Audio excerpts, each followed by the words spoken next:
अस्सलाम वालेकुम। मैं हूं डॉक्टर इरफान सुलेरिया और आप देख रहे हैं मेरा यूट्यूब चैनल। मैंने जो अपने यूट्यूब चैनल के थ्रू एक सीरीज का जो है क्या क्या कहते हैं इनिशिएटिव लिया है, जिसमें जो मुख्तलिफ हेल्थ प्रॉब्लम्स हैं रिगार्डिंग न्यूट्रिशन हो, मेडिसिन हो, फिजियोथेरेपी हो, उन सबको जो इश्यूज हैं वो हाईलाइट करने की मैं कोशिश करूंगा थ्रू डिफरेंट प्रोफेशनल्स। उसमें मेडिकल डॉक्टर्स भी हैं, न्यूट्रिशनिस्ट भी हैं, फार्मासिस्ट भी हैं, फिजियोथेरेपिस्ट भी हैं, या जो मेडिकल से एसोसिएटेड जितने भी जो लिंक्ड हजरात हैं या प्रोफेशनल हैं, उनके थ्रू एक छोटा सा हम सेशन किया करेंगे वीक में एक जो दफ़ा किसी भी टॉपिक के ऊपर, ताकि लोगों को अवेयरनेस दी जाए कि क्या वजह है, न्यूट्रिशन का क्या फैक्टर है, मेडिसिन का कितना फैक्टर है, हमारी फिजिकल एक्टिविटी का कितना फैक्टर है। तो उसी सिलसिले में आज का जो हमारा प्रोग्राम है वो हम करेंगे ओबेसिटी इन फीमेल्स। खवातीन में जो मोटापा है उसकी क्या वजूहात होती हैं और उसको हम कैसे ट्रीट करते हैं। तो आज की जो हमारी गेस्ट हैं वो डॉक्टर कायनात रहमान।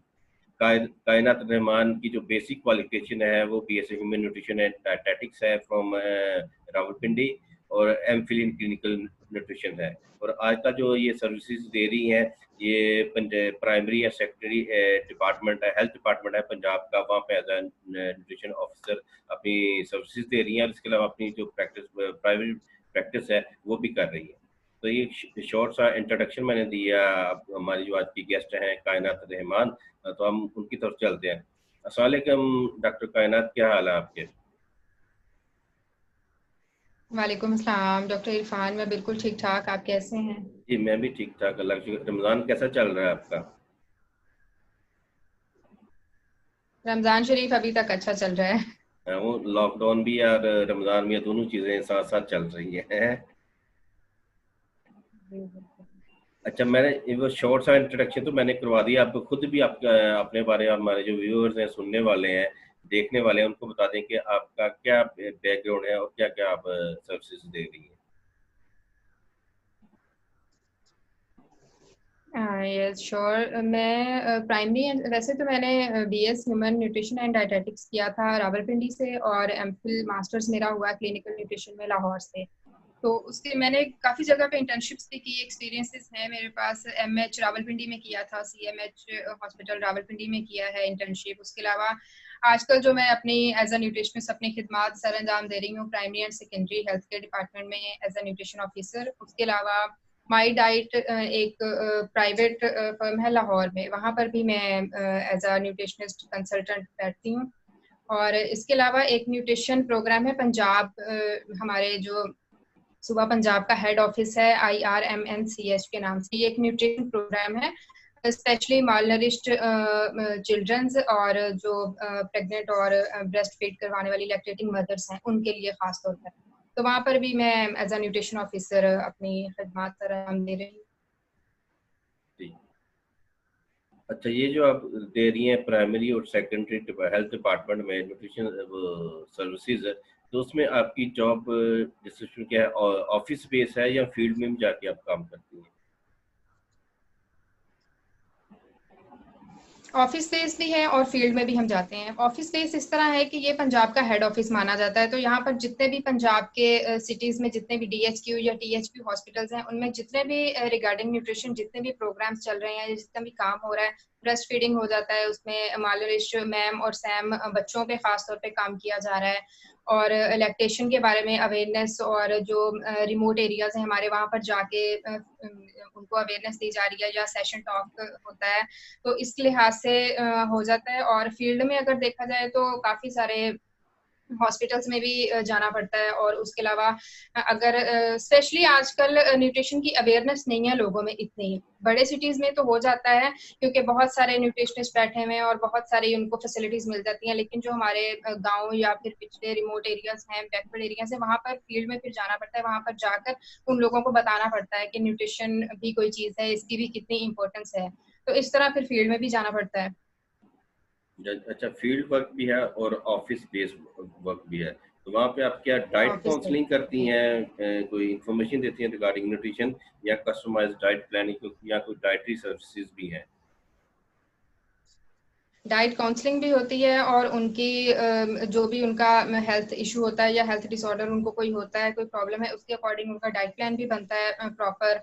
और जो माई डाइट ने अपना ऑफिस बताया है, वहां पर तो हमारा ये है कि हमारे पास कोई भी क्लाइंट आता है तो उसकी पहले तो पूरी बॉडी असेसमेंट होती है, जो भी उसमें प्रॉब्लम है, जो भी उनका बीएमआई, उनका फ्लूइड रिक्वायरमेंट कितनी है, उनका कैलोरी इंटेक कितना होना चाहिए और कितना है, और वो ले रहे हैं या नहीं ले रहे, इसके अकॉर्डिंग पूरा उनको डाइट प्लान भी दिया जाता है और वहां पर डाइट भी दी जाती है। अगर हमारा क्लाइंट चाहे तो हमसे डाइट पैकेजेस वो लेते हैं, उसमें ये होता है कि पूरा जो फुल डे आपका मील होता है, 3 मेजर मील और 2 स्नैक्स, वो आपके पूरे एक बैग में हमारे ऑफिस का डिलीवरी बॉय जो है वो सुबह के टाइम आपके घर पे पहुंचा के आता है। मीन्स कि आपके डोर स्टेप पे वो डाइट आ जाती है, फिर सारा दिन आपको वही डाइट खानी है, उसी में से जो भी आपने खाना है वही लेना है, आप अपनी तरफ से कुछ नहीं लेते। ये स्पेशली वेट लॉस के लिए, और भी बाकी जितने भी डिजीज हैं, सीवीडीज हैं, हाइपरटेंशन है, इसके अलावा जो भी डिजीज हैं उसके अकॉर्डिंग ये डाइट प्लान करके और ये डाइट आपके डोर स्टेप पे पहुंचाई जाती है। ये डिफरेंट पैकेजेस हैं इसके। अच्छा माशाल्लाह रिस्पांस मिल रहा है लोगों की तरफ से। ये अभी फिलहाल लाहौर के सिटीजन्स के लिए, अभी आउट ऑफ लाहौर ये स्टार्ट नहीं किया हमने। ब्रांचेस फिर हम इंशाल्लाह दूसरे सिटीज में भी ओपन करेंगे, तो फिर वहां पर भी ये डाइट हमारी जो है वो आपके डोर स्टेप तक आएगी। अच्छा, अब अभी तक ये जो आपकी सर्विसेज हैं सिर्फ लाहौर में है, लाहौर के जो पेरिफेरी एरियाज है वहाँ पे नहीं है, ऐसा ही है बिल्कुल? जी लाहौर।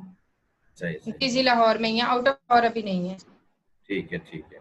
तो आज का जो टॉपिक है उसकी तरफ आते हैं कि ओबेसिटी इन फीमेल, खवातीन में मोटापे की क्या वजूहात हैं। तो ये बताइए कि सबसे पहले तो ये बताइए कि ओबेसिटी मोटापा है क्या चीज़, किस वजह से ये होता है?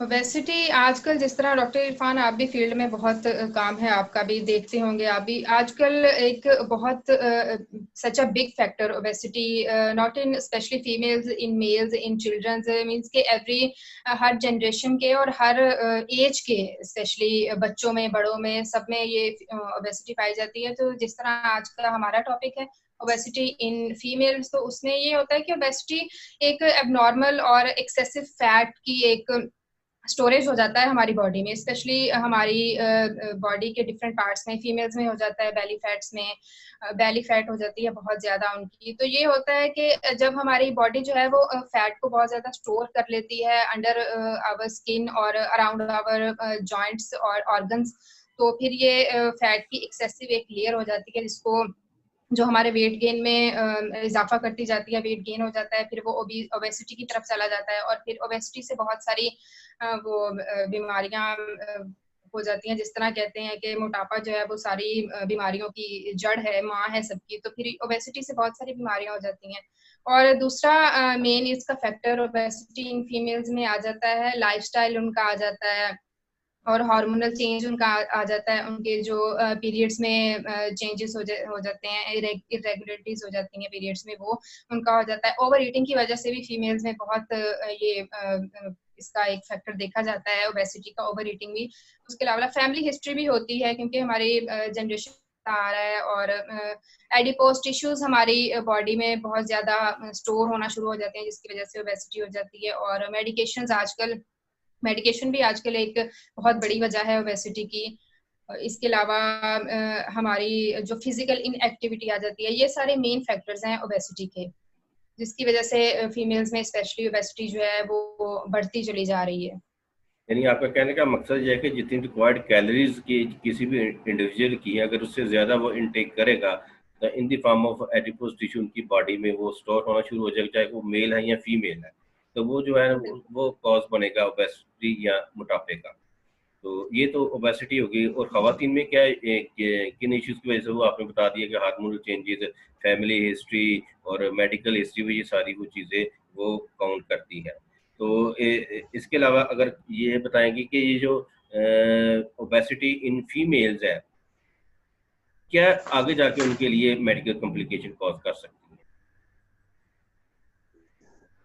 इसके ओबेसिटी इन फीमेल्स के काफी सारे रिस्क फैक्टर्स होते हैं। ये उनका जो है उसमें सीवीडी, दिल की बीमारियां जितनी भी हैं वो प्रमोट उनमें कर सकते हैं। इसके अलावा हाइपरटेंशन की तरफ जा सकते हैं।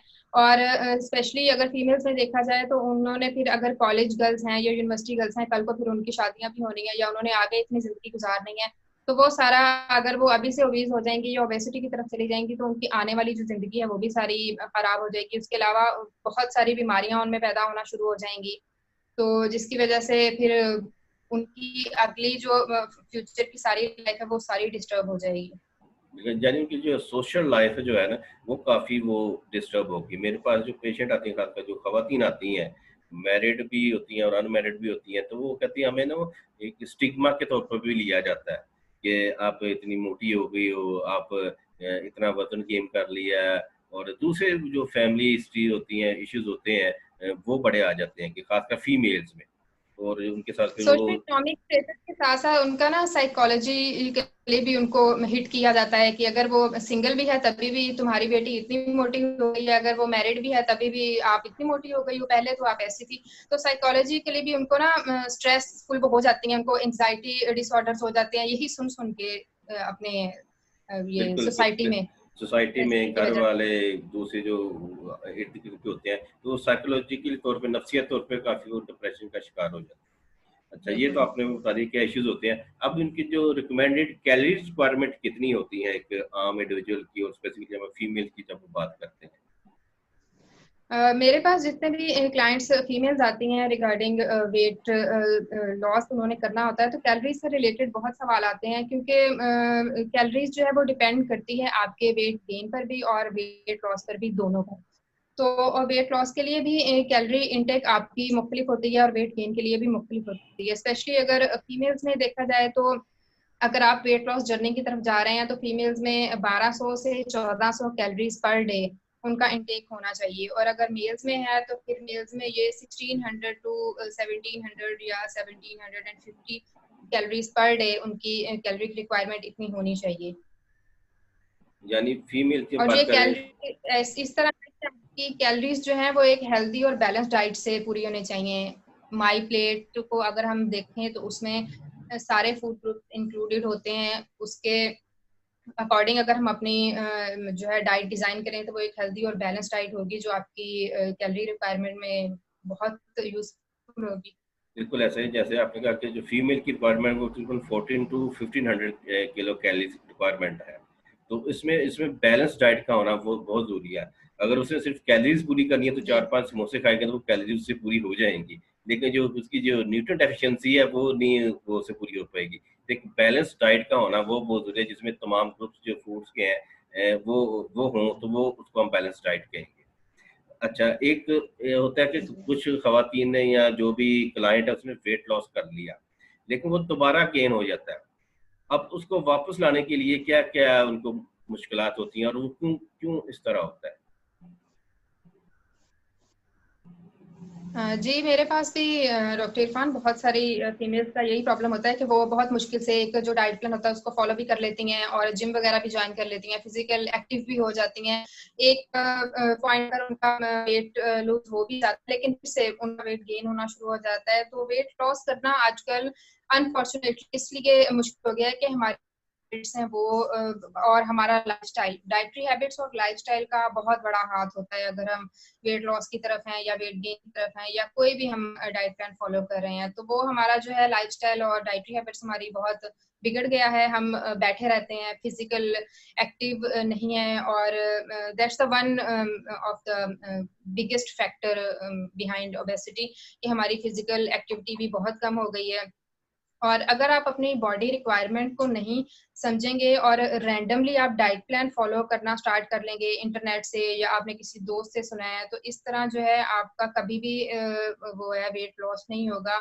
और स्पेशली वेट गेन हो जाता है एक मोमेंट पे आके दोबारा से, तो इसका ये है कि हम जब भी वेट लॉस की तरफ या वेट लॉस जर्नी स्टार्ट करते हैं तो हम ना बहुत ज्यादा एक्साइटेड हो जाते हैं, स्टारवेशन के मोड में चले जाते हैं, जिसकी वजह से हम हमारी बॉडी स्टार्व हो जाती है। या हमने वेट लॉस करना है तो कभी कभी हम बहुत खाना शुरू कर देते हैं, जो कि बाद में हमारे लिए मसला पैदा करता है। तो इसलिए जब भी आप किसी भी न्यूट्रिशनिस्ट का डाइट प्लान फॉलो कर रहे हैं या वेट लॉस कर रहे हैं, तो आपको पहले अपनी बॉडी टाइप को समझने की ज़रूरत है, और इस बात का पता होना चाहिए कि आपकी बॉडी रिक्वायरमेंट क्या है, आपकी कैलोरी रिक्वायरमेंट क्या है, बॉडी की जो कैलोरी रिक्वायरमेंट है वो कितनी होनी चाहिए। तो ये सारी चीज़ें बहुत ज़रूरी हैं। तो मैं तो अपने व्यूवर्स को यही सजेस्ट करूंगी कि please don't follow random diet plan, आप बिल्कुल फॉलो ना करें। तो अगर आप डायबिटिक हैं तो आपको किन चीज़ों का ख्याल रखना चाहिए, या आप हाइपरटेंसिव है तो किन चीज़ों का ख्याल रखना चाहिए। इसके अलावा स्टार करने से कुछ नहीं होगा बिल्कुल भी। You need to have a balance diet, a health diet, actually having a proper combination of carbohydrates, proteins, fat. तो इसके लिए सबसे ज्यादा जरूरी यही है कि आप एक हेल्दी और बैलेंस डाइट लें, और ये आप किसी अच्छे आपके जो गाइड करने वाले न्यूट्रिशनिस्ट हैं उनको अपनी प्रॉब्लम्स बताएं तो वो आपको आपकी बॉडी टाइप के, आपके कैलोरी रिक्वायरमेंट कितनी है उसके अकॉर्डिंग आपको डाइट प्लान देंगे, जिसमें तमाम फूड ग्रुप्स इंक्लूडेड होंगे। तो इस तरह आप जो है वो उसको फॉलो करें। तो फिजिकल एक्टिविटी को आप रखें, वाटर इनटेक अपना ठीक रखें, अपना लाइफस्टाइल ठीक रखें, डाइटरी हैबिट्स जो हैं, अगर आपने एक डाइट प्लान फॉलो करके अपना वेट लूज कर लिया है और आप उसको छोड़ रहे हैं तो फिर से आप वेट गेन कर रहे हैं, तो इसका यही मेन वजह यही है कि आपकी डाइटरी हैबिट्स और आपका जो लाइफस्टाइल है वो दोबारा से बिगड़ना शुरू हो गया है। तो आप इन दोनों चीज़ों को बैलेंस रखें। बिल्कुल ऐसे ही आप अनहेल्दी वे से या अननेचुरल वे से जब वेट लॉस करते हैं, इंटरमीडिएट फास्टिंग क्या कहते हैं डाइटिंग करके, या इस तरह के किसी और किसी अग्रेसिव किस्म की डाइट करके, तो वक्ती तौर पे तो आपका वेट लॉस हो जाएगा। लेकिन जब नॉर्मल डाइट की तरफ आएंगे, नॉर्मल लाइफस्टाइल की तरफ आएंगे, तो जो इफेक्ट होता है हमारी न्यूट्रिशन में, कि वो आपका वेट जो है डबल गेन हो जाता है। तो एक हेल्थी वे से जो अकॉर्डिंग टू मेडिकल कंडीशन जो है ना, आपका वेट लॉस होना चाहिए। अब जो हमारे पास जो क्लाइंट आते हैं ना, कि वो कहते हैं कि हमने डाइट प्लान बना के दे दिया उनको, अब उनकी जो है ना, उसको सबसे मुश्किल काम होता है उनका लाइफस्टाइल को चेंज करना। तो उसमें कहते हैं हमें मुझे उनकी क्रेविंग्स बड़ी होती हैं, खासकर मीठे की क्रेविंग की बात कर ले, या किसी हर किसी की अलग अलग होती है, किसी को बर्फ की क्रेविंग है। तो इसको कैसे वो रोका जा सकता है, जो क्रेविंग्स होती है फूड क्रेविंग्स को?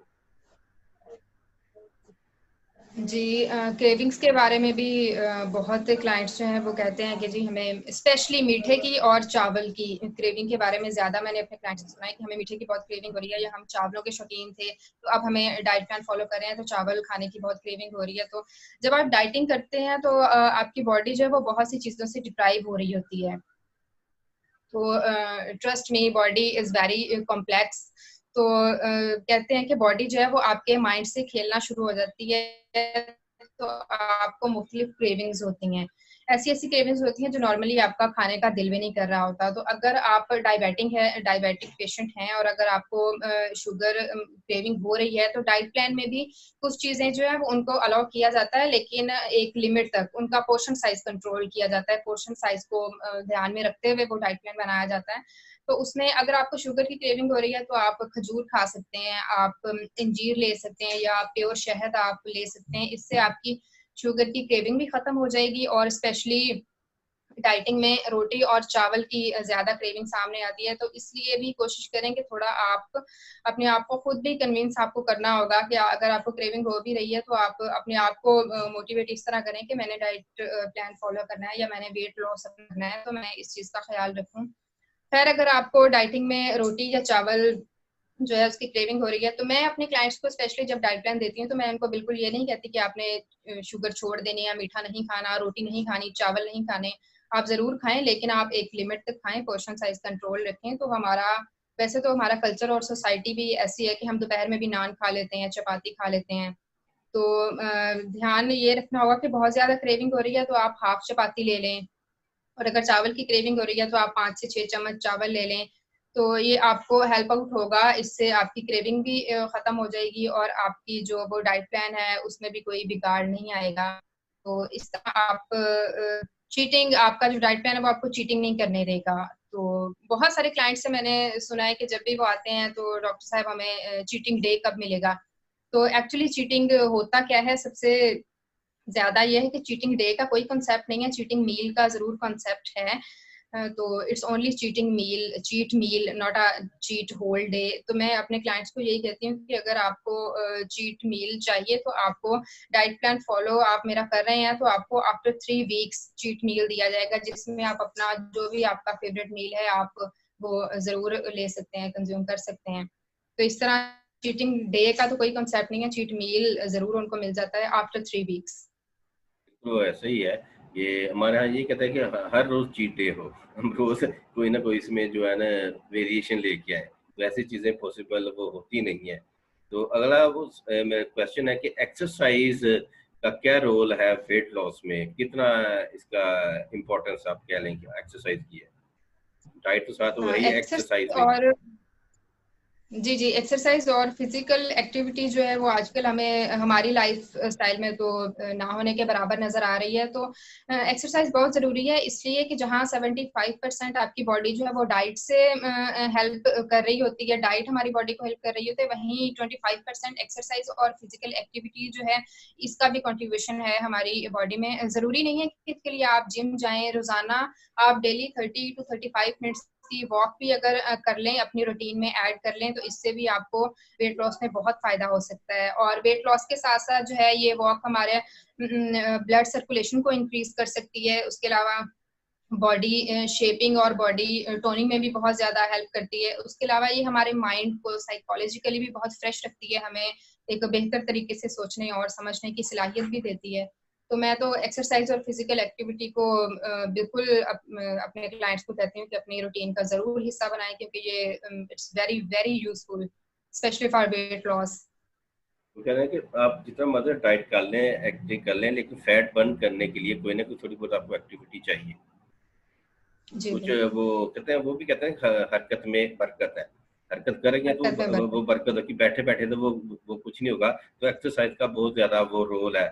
कितने किस टाइम पे करनी है, जाहिर बात है वो आपको स्पेशलिस्ट ही कुछ जो होते हैं एक्सरसाइज के वो उसको गाइड कर सकते हैं कि आपने किसी स्पेसिफिक एरिया से वेट लॉस करना है या ओवरऑल जो आपने करना है। तो आप उसमें सर अगर आप डाइट को भी ऐड कर लेंगे तो कहते हैं सोने पे सुहागा हो जाएगा, उसके इफेक्ट जो है आपको ज्यादा अच्छा मिलने हो जाएंगे। एक और हमारे यहाँ के न्यूट्रिशन में बड़ी एक हमारी फील्ड में जो है वो इम्पोर्टेंस है कि टाइमिंग ऑफ न्यूट्रिशन, किस टाइम पे खाना खाना है और कितना खाना है। तो ये बताएं कि हमारे यहाँ ना अक्सर वो आपने कहावत भी सुनी होगी कि breakfast just like a king and lunch just like a common man and dinner just like a beggar. देखिए हमारे यहाँ रूटीन जो है ना वो उल्टी है। हमारा breakfast just like a beggar होता है और lunch just like a king होता है। तो 8 बजे के बाद या इसके बाद जब खाना खाएंगे तो उसके क्या इफेक्ट्स होंगे? उसका अगर आप डाइट प्लान फॉलो कर रहे हैं तो उसके लिए टाइमिंग, हमारे जो मील्स हैं उनकी टाइमिंग बहुत जरूरी होती है। अगर आपके नाश्ते का टाइम, आपका लंच का टाइम और आपका डिनर का टाइम जो है वो बहुत जरूरी है, मतलब एक स्पेसिफिक टाइम होना बहुत जरूरी है। हमेशा मैं अपने क्लाइंट्स को बताती हूँ कि ब्रेकफास्ट जो है वो उनका 7 AM to 9:30 AM के दरमियान हो जाना चाहिए। उनका ब्रेकफास्ट 7 बजे से 9:30 के दरमियान वो अपना ब्रेकफास्ट खत्म कर लें। और lunch time should not cross 2:30 PM।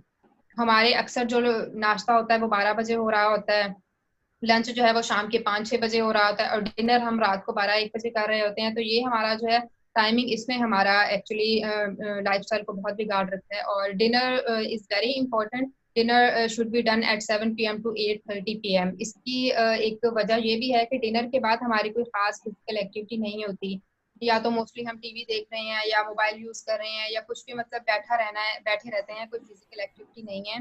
तो हमारा जो कार्बोहाइड्रेट और फैट ने जो बर्न होना होता है वो हम बर्न नहीं होती, क्योंकि हम खाने के फौरन बाद लेट जाते हैं या सो जाते हैं।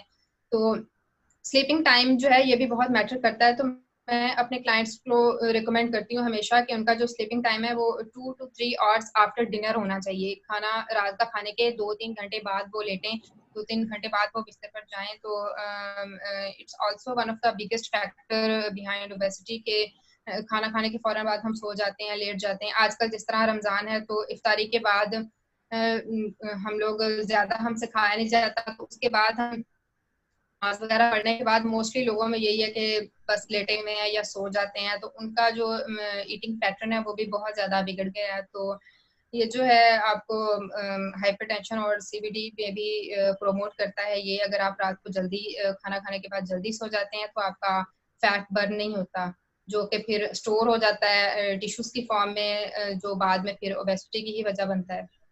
बिल्कुल ऐसे है कि वो हमारा जो टाइमिंग ऑफ न्यूट्रिशन है, किस टाइम पे खाना, वो बड़ा इम्पोर्टेंट है। एक और फैक्टर होता है कि जब हमारे पास जो क्लाइंट्स आते हैं वेट लॉस, स्पेशली फीमेल्स, तो वो चेक करते हैं डॉक्टर साहब हमारा वजन कम हो रहा है, यानी जो भी उनका रिस्पॉन्स होता है, तो वेट बड़ी वो फ्रीक्वेंटली चेक करती हैं। हर दूसरे दिन, हर तीसरे दिन, वो या कई क्लाइंट ऐसे जो कि रोज चेक करते हैं, हर घंटे बाद चेक करते हैं। तो वेट चेक करने का सबसे जो बेस्ट टाइम है वो क्या है, कब करना चाहिए? वेट लॉस जर्नी में अगर हमने कदम रख लिया है तो उसमें सबसे ज्यादा मोटिवेशन की जरूरत होती है, और सबसे बड़ा डी मोटिवेशन फैक्टर मैं यही मानती हूँ कि you way your self every day. आप रोज वेट कर रहे हैं, एक तो अगर आप डाइट प्लान फॉलो कर रहे हैं तो वो क्लाइंट्स बड़े एक्साइटेड होते हैं कि हम जो हमारा जो है ये डाइट प्लान से ना वेट कम होने वाला है, तो एक्साइटमेंट के चक्कर में ही वो रोज वेट चेक करना शुरू कर देते हैं। ये सबसे गलत चीज है। रोजाना वजन करना आपको जो है वो डीमोटिवेट भी कर सकता है, क्योंकि आप एक दिन में तो आपका वजन कम हो नहीं जाएगा, आप अगले दिन वजन चेक करोगे वहीं का वहीं होगा, तो आपको एक डीमोटिवेट आप हो जाओगे उससे। तो आई सजेस्ट कि आप अपने आप को वंस अ मंथ आप वेट करें जब आप कोई भी डाइट प्लान फॉलो कर रहे हैं। Let it be a surprise for you, क्योंकि अगर आप एक महीने में आपने पूरा डाइट प्लान फॉलो किया है, जितना भी आपको डाइट बताई गई थी, फिजिकल एक्टिविटी थी, जो भी आपका था, आपने वो सारा फॉलो किया है, तो आप महीने में एक बार चेक करेंगे तो आपको जरूर वेट जो है वो अपना कम होता हुआ नजर आएगा, जिससे आप मोटिवेट हो जाएंगे और ज्यादा एक्साइटेड हो जाएंगे इस सरप्राइज को देख के। तो best time to weight is in the morning. आपको मॉर्निंग में अपना वजन चेक करना चाहिए अगर आप डाइट प्लान फॉलो कर रहे हैं। तो आप कोई ऐसा टाइम रखें कि अगर आपको डॉक्टर ने कहा है कि आप 2-3 दिन अपना वेट चेक करें, तो आप सेम टाइम रखें। फॉर एग्जांपल अगर आपने आज 11 बजे सुबह चेक किया है तो आप अगले दिन भी या 2 दिन बाद भी 11 बजे ही चेक करें। तो इस तरह आपको मोटिवेशन भी मिलेगा और आपको सरप्राइज भी मिलेगा अपना वेट कम होता हुआ देख के। मोटिवेशन बहुत ज़रूरी है ना, किसी भी काम में, लेकिन वेट लॉस में तो बहुत ज़्यादा वो ज़रूरी है कि जब वो पेशेंट या क्लाइंट कोई डाइट प्लान को फॉलो कर रहा था, उसका वेट लॉस नहीं हो रहा होता, तो वो डीमोटिवेट हो जाता है, मैं कर रहा हूँ या करने, लेकिन वेट लॉस नहीं हो रहा, तो इसका फ़ायदा करने का क्या है? तो मोटिवेशन बहुत ज़्यादा ज़रूरी है, हर काम में ज़रूरी है, लेकिन वेट लॉस में तो बहुत ही ज़्यादा ज़रूरी होती है, क्योंकि इसमें जो पेशेंट या क्लाइंट होता है, वो बहुत ज्यादा, क्योंकि साइकोलॉजिकली जो भी इन्वॉल्व आपका होता है। सेल्फ मोटिवेशन है वो आपको, हाँ जी, वो आप जो अपने आप को मोटिवेट करते हो वो आपको अपने फ्रेंड्स या फैमिली में से कोई भी करे तो आपको इतना नहीं फील होगा जितना आप खुद अपने आप को करोगे, तो वही आप फील करोगे। बिल्कुल वैसे ही है। तो बड़ा अच्छा आपने वो टिप्स बताई रिगार्डिंग वेट लॉस के, और स्पेसिफिकली इन फीमेल्स को। अगर हम इसको आप समराइज़ करना चाहें, हमारा जो आज का भी सारा सेशन हुआ है, आप इसको कैसे समराइज़ कर लेंगे? ये ओबेसिटी इन फीमेल्स क्या है और इसको कैसे वो कम कर सकती हैं? इसको समराइज अगर हम करना चाहें तो सबसे पहले तो हम फैक्टर्स ही देखते हैं कि हमारा जो क्लाइंट है, या स्पेशली इन फीमेल्स में फैक्टर्स जो आ जाते हैं वो उनकी मेन फैक्टर उनका लाइफस्टाइल हो जाता है या डाइटरी हैबिट्स उनकी हो जाती हैं। तो आप उनको चेंज कर लें, फिजिकल एक्टिविटी को अपनी डेली रूटीन में बना लें, हिस्सा बना लें, और जो बैलेंस डाइट है उसको हिस्सा बना लें आप, क्योंकि अगर हम कोई एक भी फूड ग्रुप इग्नोर करते हैं या मिस करते हैं तो उसका बहुत इफेक्ट होगा हमारी बॉडी पर। तो इससे ये है कि हमें वेट लॉस में बहुत फायदा मिलेगा अगर हम एक हेल्थी और बैलेंस डाइट रखते हैं और फिजिकल एक्टिविटी रखते हैं और high calories and low nutrient dense foods को रखते हैं। और खास तौर पे जब आप वेट लॉस जर्नी की तरफ जा रहे हैं तो आपको गाइडलाइंस की बहुत जरूरत होती है, स्पेशली फीमेल्स को, क्योंकि फीमेल जो है वो इधर उधर से बातें सुनकर खासतौर पर ज्यादा उन पर बिलीव रखती हैं। तो आप एक न्यूट्रिशनिस्ट, आपको एक अच्छा और एक्सपीरियंस न्यूट्रिशनिस्ट जो है वही गाइड कर सकता है। तो आप उनको अपनी प्रॉब्लम्स बताएं, तो वो आपकी प्रॉब्लम्स को, आपकी बॉडी टाइप को मद्देनजर रखते हुए आपका डाइट प्लान बनाए जिसको आप फॉलो करें, तो आप अपनी तरफ से भी फिजिकल एक्टिव रहें। तो इस तरह, और उसके अलावा बहुत सी डाइट्स हैं, जिस तरह लेमन है और बेसल सीड्स वगैरह का है, और उसके अलावा वाटर इनटेक आपका हो जाता है। ये सारी चीजें ग्रीन टी या ये आप कंज्यूम करें तो इसकी वेट लॉस में बहुत फायदा मिलता है। बिल्कुल आज ये जो हमारे टोटके या ग्रीन टी ये वाकई इसमें फैट बर्निंग क्या कहते हैं क्वालिटीज होती हैं, ये करनी चाहिए लेकिन under the supervision of something. तो आपने अगर कहते हैं कि हल्दी में जो दूध हल्दी वाला दूध पीना है तो उसमें हल्दी कितनी मिलानी है, यानी कि गिलास लें और उसमें 2-3 चम्मच आप हल्दी मिला लें तो जाहिर बात है उसका टेस्ट वो चेंज होगा। तो उसमें आपने हल्दी कितनी मिलानी है, पोर्शन साइज कंट्रोल करना सबसे बहुत ज्यादा जरूरी है। पोर्शन साइज हमारा देखिए सोसाइटी हमारी इस तरह की है कि अगर ग्रीन टी हम रेकमेंड करते हैं तो वो ग्रीन टी में चम्मच भर के चीनी का डाल के फिर वो ग्रीन टी पीते हैं। ये कोई ग्रीन टी में चीनी डाल के पीना ये कोई वेट लॉस में मुझे नहीं लगता कि ये बिल्कुल भी हेल्पफुल होगा। हालांकि सब लोग इतने तो अवेयर होंगे कि व्हाइट शुगर जो है उसको सफेद जहर कहा जाता है, तो अब आप ग्रीन टी पी रहे हैं वेट लॉस के लिए और उसी में आप शुगर ऐड करके पी रहे हैं, तो इस तरह तो नहीं होता। थोड़ा सा आपको खुद भी अवेयर रहना चाहिए। इंटरनेट है आजकल, इतनी ज्यादा फैसिलिटीज हैं कि आप यूट्यूब पर वीडियोस देख सकते हैं और आप न्यूट्रिशनल से गाइडलाइंस ले सकते हैं। तो इस तरह अगर आप खुद भी थोड़ा हाथ पांव हिलाएंगे तभी जाके आप अपना जो है वो टास्क जो है वो अचीव कर सकते हैं। बिल्कुल ऐसा है, इसमें लाइफस्टाइल और आपका जो है फैमिली की मोटिवेशन बहुत ज़्यादा है और specially in case of females वो बहुत ज़्यादा जी है कि उनकी फैमिली की तरफ से अगर सपोर्ट मिल जाए और उनके जो कंप्लीट गाइडलाइन में उसमें कौन सी डाइट करनी है, कौन सी फिजिकल एक्टिविटी करनी है, तो ये काफ़ी उसका जो है ना प्रॉब्लम सॉल्व करने में काफ़ी हेल्पफुल हो सकती है। तो ये सारी वो हमारा हमारा आज का टॉपिक है कि ओबेसिटी की फीमेल्स को कैसे होती है, कौन से फैक्टर्स होते हैं, तो हम उसको ओवरकम कर सकते हैं। तो इंशाल्लाह फ्यूचर में फिर आपके साथ किसी किसी अच्छे से टॉपिक के साथ हम दोबारा आपसे वो टाइम लेंगे आपका। अभी जब ईद आने वाली है तो एडवांस ईद मुबारक आपको। खैर मुबारक, आपको भी एडवांस ईद मुबारक। और thank you so much doctor Irfan, आपने ज्वाइन किया मुझे इस सेशन में और मैं भी जो है वो आपके व्यूवर्स को कुछ गाइडलाइंस बता सकूं। और इंशाल्लाह फ्यूचर में बहुत सारे सेशंस होते रहेंगे क्योंकि ये न्यूट्रिशन एक ऐसा फील्ड है कि ओवरऑल इसमें सारे जो है वो मेडिकल जो फैक्टर्स होते हैं या जो हमारे प्रॉब्लम्स हैं वो सारे इंक्लूडेड होते हैं। तो इंशाल्लाह मौका मिलेगा दोबारा। जी ज़रूर ज़रूर ज़रूर हम इसको हम देखेंगे। तो अपना ख्याल रखिएगा, दुआओं में याद रखिएगा। इंशाल्लाह फिर आपसे मुलाकात होगी। अल्लाह हाफिज़, God bless you. Thank you so much. Allah Hafiz.